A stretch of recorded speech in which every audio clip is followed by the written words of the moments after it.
Bismillahirrahmanirrahim. Assalamualaikum warahmatullahi wabarakatuh.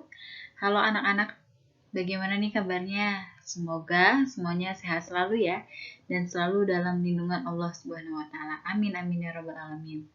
Oke, kali ini kita akan belajar tentang puisi. Untuk pertemuan kali ini, kalian akan belajar apa sih pengertian puisi, lalu bagaimana ciri-ciri dari puisi, dan apa saja jenis dari puisi. Nah, oleh karena itu, Bu Nais harap kalian harus simak video yang Bu Nais tampilkan dari awal hingga akhir. Kenapa sih harus disimak dengan baik? Yang pertama, agar mempermudah kalian dalam belajar. Dan yang kedua, karena di dalam video ini akan terdapat kata kunci. Kata kunci ini digunakan untuk mengisi absensi kalian. Gitu ya, jadi silakan disimak dengan baik, silakan dibuat catatannya dengan baik, dengan rapi, dan oke, kita langsung mulai aja pembelajaran kali ini. Baik, untuk yang pertama, kita akan belajar tentang apa sih pengertian dari puisi. Nah, di sini ada yang tahu tidak pengertian puisi itu apa? Bagi kalian yang tahu apa itu puisi, silahkan kalian tulis di buku tulis kalian masing-masing apa pengertian dari puisi. Nah, bagi kalian tentu tidak asing lagi ya melihat atau mendengar seseorang yang sedang membaca puisi atau melihat seseorang yang sedang menulis puisi. Nah, menurut kalian apa sih pengertian puisi itu? Baik anak-anak, kita bahas satu-satu ya. Sekarang Ibu akan menjelaskan apa sih pengertian dari puisi itu. Nah, jadi puisi itu merupakan sebuah teks atau sebuah karangan yang mengungkapkan pikiran dan perasaan dengan mengutamakan keindahan kata-kata. Nah, makanya kenapa sih kalau puisi itu biasanya kata-katanya indah? Nah, itu merupakan hasil dari sebuah pikiran dan juga perasaan dari sang pengarang. Itu pengertian dari puisi. Nah, sekarang jenis puisi. Jenis puisi itu ada dua. Yang pertama itu puisi baru dan juga puisi lama.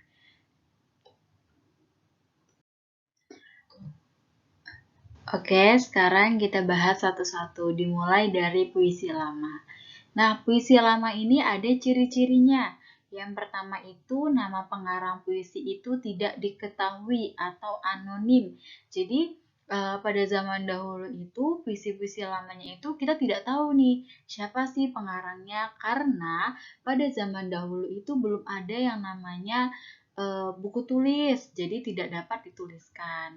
Nah, yang kedua itu puisi lama itu biasanya itu terkait berbagai aturan, yaitu bisa aturan berupa irama, rima, dan juga bait. Nah, biasanya kalau puisi lama itu kan, kalau kalian sering tahu ya, misalnya baitnya dua-dua gitu.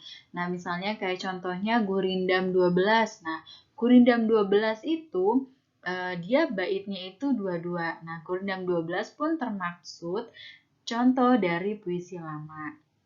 Nah, yang ketiga disebut sebagai sastra lisan.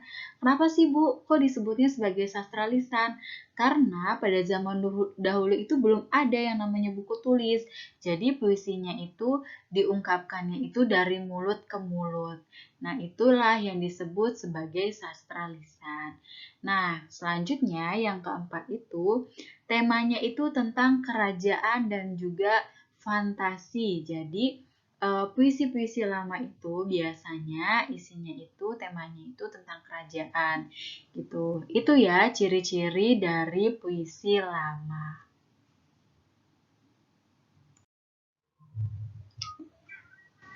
Nah, selanjutnya ini merupakan kata kunci 1 untuk mengisi absensi kalian. Nah, jadi nanti di absensi, di daftar hadir, silahkan masukkan kata kunci kata Rendra. Ditulisnya itu pakai huruf kecil semua. Ingat ya, Rendra pakai huruf kecil semua. Baik, selanjutnya yaitu ciri-ciri dari puisi baru. Nah, ciri yang pertama itu adalah nama pengarang puisi diketahui. Ini kebalikan dari puisi lama ya, karena puisi lama itu belum mengenal yang namanya alat tulis, dan di masa puisi baru ini sudah ada perkembangan. Artinya nama-nama pengarangnya itu sudah banyak diketahui. Nah, selanjutnya itu tidak terkait peraturan. Maksudnya, kebalikannya dari puisi lama. Kalau puisi lama itu kan ada aturannya tuh, baitnya misalnya harus dua-dua. Nah, kalau puisi baru ini tidak ada aturannya, artinya tidak terkait dengan peraturan. Nah, selanjutnya itu penyampaiannya itu melalui lisan dan juga tulisan. Nah, di masa ini sudah ada ya yang namanya penyampaiannya melalui tulisan. Nah, biasanya kalau pengarang-pengarang hebat itu puisinya selalu ditulis, nanti baru dibacakan oleh sang penyair tersebut atau seorang sastrawan-sastrawan yang lainnya atau seperti anak-anak seperti kalian ketika mengikuti lomba membaca puisi.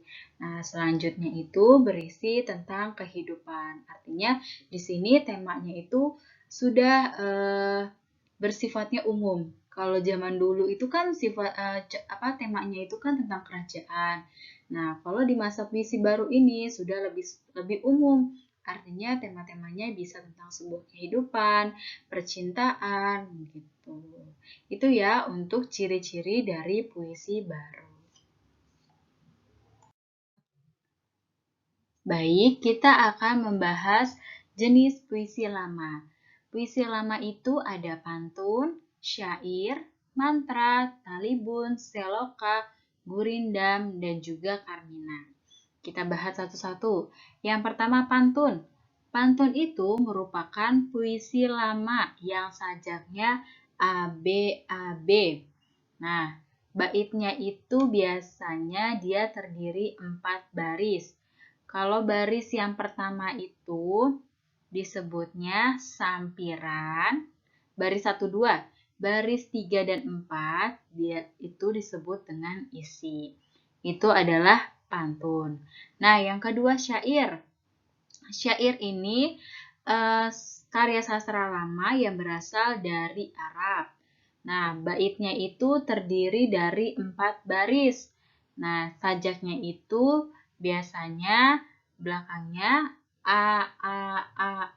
Itu beda ya, kalau pantun itu ABAB, kalau syair itu belakangnya sama A atau BBBB gitu.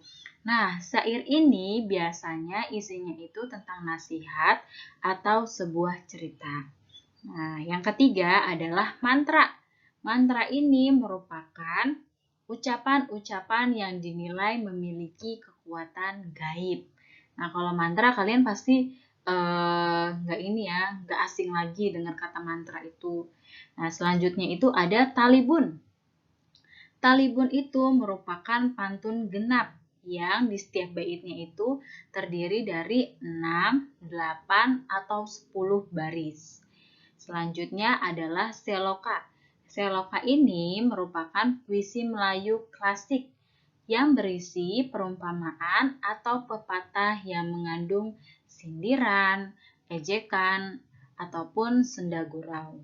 Nah, seloka ini ditulis dalam 4 baris, tapi ada juga yang lebih dari 4 baris. Selanjutnya adalah gurindam. Nah, gurindam ini dia juga puisi lama. Baitnya itu terdiri dari 2 baris. Gitu. Yang tadi Bunda Ais contohkan ya, contohnya itu gurindam 12. Gitu. Nah, sajaknya itu dia A. Jadi hampir sama dengan syair. Gitu ya. Kalau misalnya belakangnya BBBB berarti itu sama aja dengan yang sajaknya berakhiran A. Selanjutnya itu ada Karmina. Karmina ini merupakan puisi lama yang berbentuk pantun kilat karena isinya ini sangat pendek. Baik, kita bahas jenis puisi baru. Puisi baru ini berdasarkan isinya ada balada, himne, romansa, ode, epigram, satire, dan juga alegi. Nah, kita bahas yang pertama, balada dulu. Balada itu biasanya isinya itu tentang kisah atau sebuah cerita. Nah, kalau balada ini biasanya itu terdiri dari 3 bait. Nah, barisnya itu biasanya ada 8 baris dan rimanya itu A, B, A, B, B, C, C, B. Lalu, rima tersebut akan berubah menjadi A, B, A, B, B, C, B, C. Nah, itu adalah balada. Selanjutnya, himne.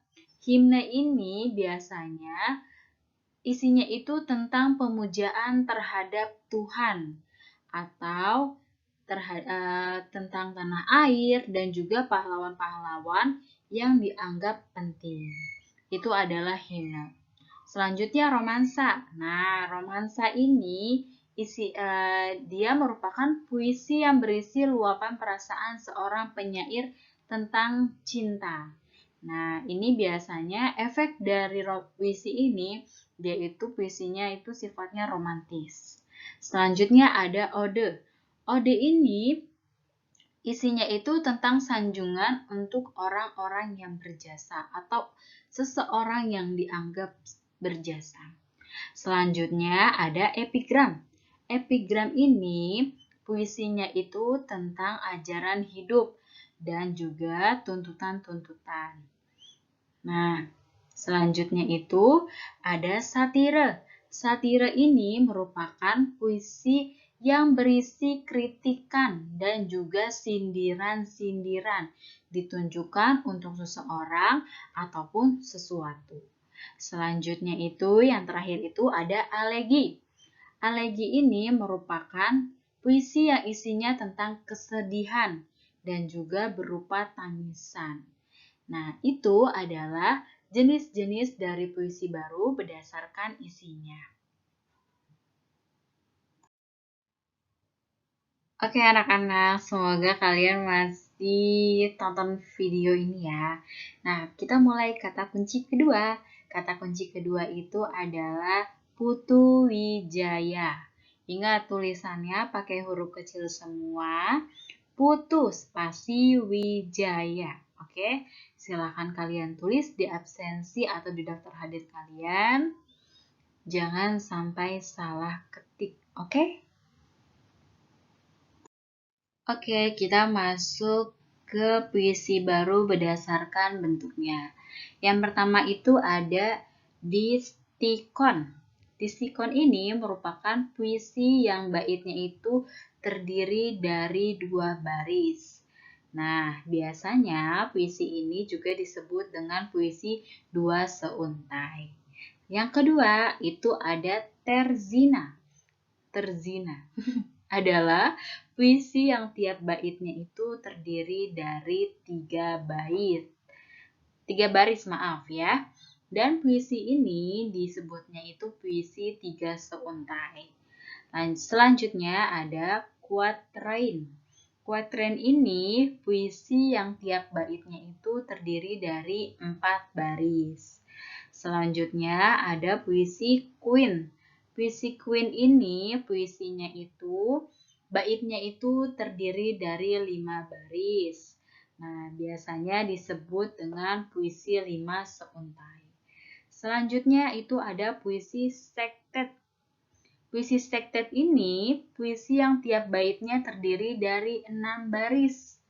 Selanjutnya ada puisi septime. Puisi ini adalah puisi yang memiliki bait. Nah, setiap baitnya itu harus terdiri dari 7 baris. Selanjutnya ada puisi oktav. Puisi oktav adalah puisi yang tiap baitnya terdiri dari 8 baris. Nah, puisi ini biasanya itu disebut dengan puisi double quatrain atau 8 seuntai. Yang terakhir itu ada puisi soneta. Puisi soneta ini puisi yang terdiri dari 14 baris. Nah, dalam puisi ini dibagi dalam 2 bait. Bait yang pertama itu berisi 4 baris, dan bait kedua itu berisi 3 baris.